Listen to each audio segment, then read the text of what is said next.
अपने गीता ज्ञान ब्लॉग पर आई हुई मेल्स और उनमें पूछे क्वेश्चंस को एनालाइज करने के बाद पंडित जी इतना तो समझ ही चुके हैं कि हर इंसान की जिंदगी में एक जैसी ही प्रॉब्लम्स हैं, बस उनकी टाइमिंग्स हर किसी की लाइफ में अलग अलग होती है। गीता में हर प्रॉब्लम का सॉल्यूशन मौजूद है।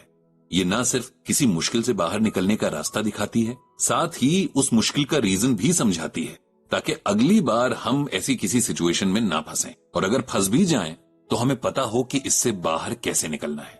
इंसान की जिंदगी में आधी से ज्यादा प्रॉब्लम्स की जड़ क्या है, ये जानने के लिए पंडित जी को आज जो मेल आई है उसे पढ़ना और समझना पड़ेगा। पंडित जी को मेल भेजा है उनके रेगुलर रीडर सुभाष जी ने। सुभाष जी एक साइंटिस्ट रह चुके हैं और रिटायरमेंट के बाद स्कूल्स में बच्चों के लिए साइंस वर्कशॉप्स ऑर्गेनाइज करते हैं। एक साइंटिस्ट का यूं रेगुलरली गीता ज्ञान पढ़ना पहले तो पंडित जी को हैरान कर गया, लेकिन जब सुभाष जी ने उन्हें बताया कि गीता उन्हें हमेशा प्रैक्टिकल लगती है, उसका ज्ञान हर दौर में रियल लाइफ के एकदम करीब है, तब पंडित जी को बहुत खुशी हुई। आज उन्हीं सुभाष जी ने अपनी समस्या लिखकर पंडित जी से उसका सलूशन पूछा है।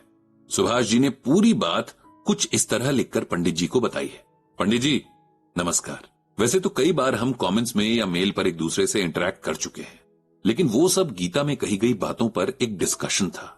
आज मुझे आपसे कुछ पर्सनल बातें शेयर करनी है और एक सिचुएशन से बाहर निकलने का रास्ता ढूंढना है। ये रास्ता अगर श्रीमद् भागवत गीता की गाइडेंस से निकले तो मुझे बड़ी खुशी होगी। पहले तो आप मेरी प्रॉब्लम समझिए और फिर उसका सलूशन बताइएगा। जैसा कि आप जानते हैं, मैं एक साइंटिस्ट हूं। मैं शायद अपने परिवार और गांव का पहला इंसान हूं जो इतना ज्यादा पढ़ पाया और इस मकाम तक पहुंच पाया। इसमें मेरे पेरेंट्स का बहुत बड़ा कंट्रीब्यूशन है, जो कि मामूली किसान थे, लेकिन उन्होंने दिन रात मेहनत की ताकि मैं पढ़ सकूं, अपनी लाइफ में कुछ कर सकूं। मैंने भी बहुत मेहनत की। स्कूल के बाद मुझे ग्रेजुएशन के लिए स्कॉलरशिप मिल गई। कॉलेज में प्रोफेसर्स ने भी मेरी बड़ी हेल्प की। मैंने ट्यूशंस पढ़ाई ताकि अपना खर्च निकाल सकूं। वो टाइम जरूर टफ था, लेकिन इस स्ट्रगल में भी अपना एक मजा था। एक उम्मीद थी कि आगे कुछ बेहतर होगा, सपने पूरे होंगे। सपने पूरे हुए भी। मुझे मेरी मेहनत का फल भी मिला और एक गवर्नमेंट ऑर्गेनाइजेशन में जॉब मिल गई। मेरे पेरेंट्स की खुशी का कोई ठिकाना नहीं था। जो मिलता उसे मेरे बारे में बताते। उन्हें लगता कि उनके बेटे ने बहुत बड़ा काम कर लिया है। कुछ समय बाद मेरे पेरेंट्स ने गांव की ही एक लड़की से मेरी शादी करवा दी। ऑनेस्टली बताऊं तो उस टाइम मुझे ये बिल्कुल भी अच्छा नहीं लगा था, लेकिन अपने माँ बाप की खुशी देखते हुए मैं चुप रहा और शादी कर ली। मैं किसी अपने जैसी पढ़ी लिखी लड़की से शादी करना चाह रहा था, लेकिन तब इतना सेल्फिश नहीं था कि अपनी खुशी के लिए अपने माँ बाप की इच्छा का मान न रखता। मेरी वाइफ एक सिंपल सी लड़की थी। उसे दुनिया के बारे में ज्यादा पता नहीं था, लेकिन वो अपनी फैमिली के लिए पूरी तरह डिवोटेड थी। मेरा और मेरे पेरेंट्स का बहुत ध्यान रखती थी। कम पढ़ी लिखी होना उसकी कमी नहीं, उसकी किस्मत की कमी थी कि उसने गरीब घर में जन्म लिया था। इसीलिए मैंने भी उसकी इस कमी को दूर करने का फैसला किया और उसे पढ़ने के लिए मोटिवेट किया। उसने भी खुशी से इस बात में मेरा साथ दिया और मैं उसे घर पे ही पढ़ाने लगा। हमारा टाइम बहुत अच्छा बीत रहा था। ऑफिस में मेरा काम बहुत अच्छा चल रहा था और घर पे सुकून था। लेकिन कहते हैं ना, किसी की भी लाइफ एकदम परफेक्ट नहीं होती। यही मेरे साथ भी हुआ। हमारी शादी को 5 साल हो गए थे, पर हमें माँ बाप बनने का सुख अभी तक नहीं मिला था। माँ को अब टेंशन होने लगी थी।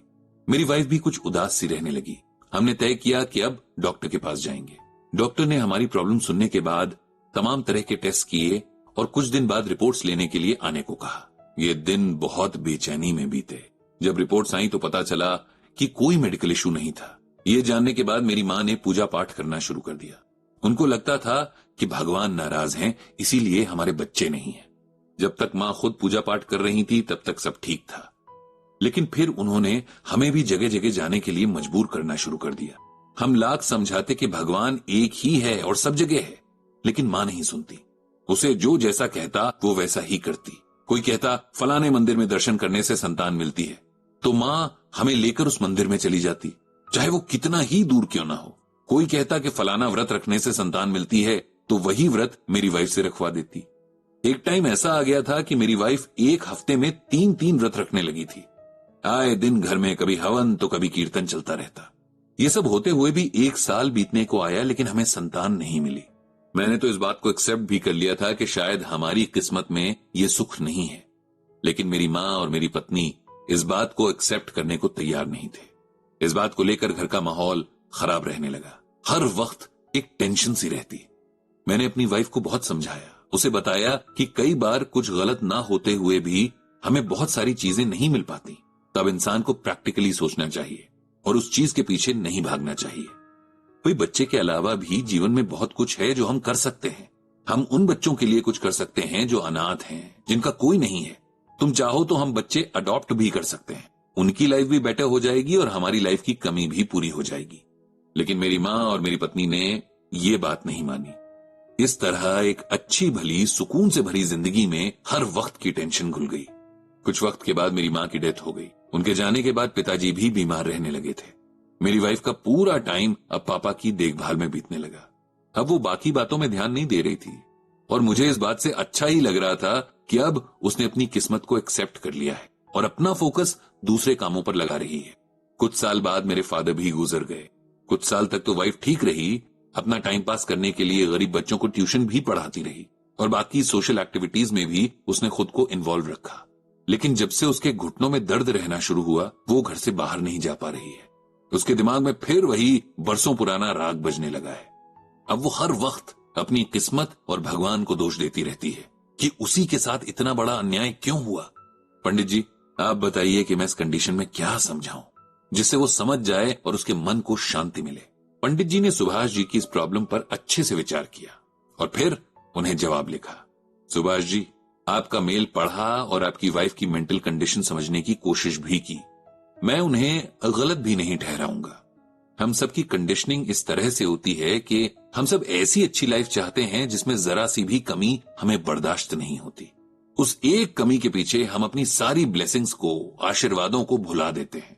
आप अपनी पत्नी को गीता का ये श्लोक सुनाइए और इसका मतलब भी समझाइए।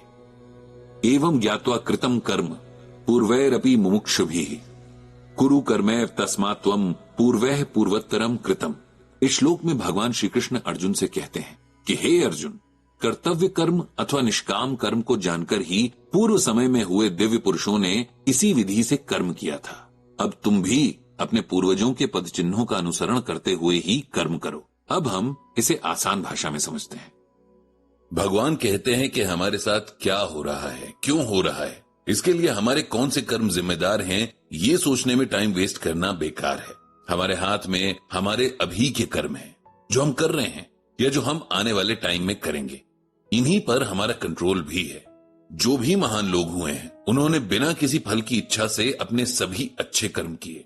ये नहीं सोचा कि आज मैं ये अच्छा काम करूंगा तो कल मेरा भाग्य कुछ अच्छा होगा या मुझे अगले जन्म में इसका अच्छा फल मिलेगा। हम सबको इसी तरह से अपनी लाइफ में आगे बढ़ना चाहिए। सबके साथ ऐसा कुछ न कुछ होता है जिसे हम अपना बैड लक मानते हैं, अपने बुरे कर्मों का नतीजा मानते हैं, लेकिन इस पर हमारा कोई कंट्रोल नहीं है। हमें खुद को जो हमारे कंट्रोल में है उसके लिए तैयार करना चाहिए। ऐसा करने से न सिर्फ हम अच्छे काम करेंगे, साथ ही हमारी सोच भी पॉजिटिव रहेगी। हमें यह भी समझना है कि आत्मा एक शरीर से दूसरे शरीर में जाती रहेगी और कर्मों के हिसाब से उसे सुख दुख भी मिलता रहेगा। एक जन्म में कोई दुख तो अगले जन्म में कोई और दुख। अगर दुखों की इस साइकिल को तोड़ना है तो भगवान की शरण में चले जाना चाहिए और साथ ही अपने कर्म भी करते रहने चाहिए। अगर आपकी भक्ति और कर्म दोनों अच्छे हुए तो आपको भगवान के चरणों में जगह मिल जाएगी और हमेशा के लिए सभी दुखों से छुटकारा भी। कुछ लोग भक्ति का मतलब सब कुछ छोड़कर बस पूजा करने में बैठ जाना समझते हैं, लेकिन ऐसा नहीं है। भक्ति का मतलब भगवान के बताए रास्ते पर चलना है, अच्छे कर्म करते हुए अपने आप को भगवान के करीब रखना है। मुझे उम्मीद है कि आपकी पत्नी इस बात को समझेंगी। ये मेल भेजकर पंडित जी ने भगवान श्री कृष्ण से सबके मन को शांति देने की प्रार्थना की।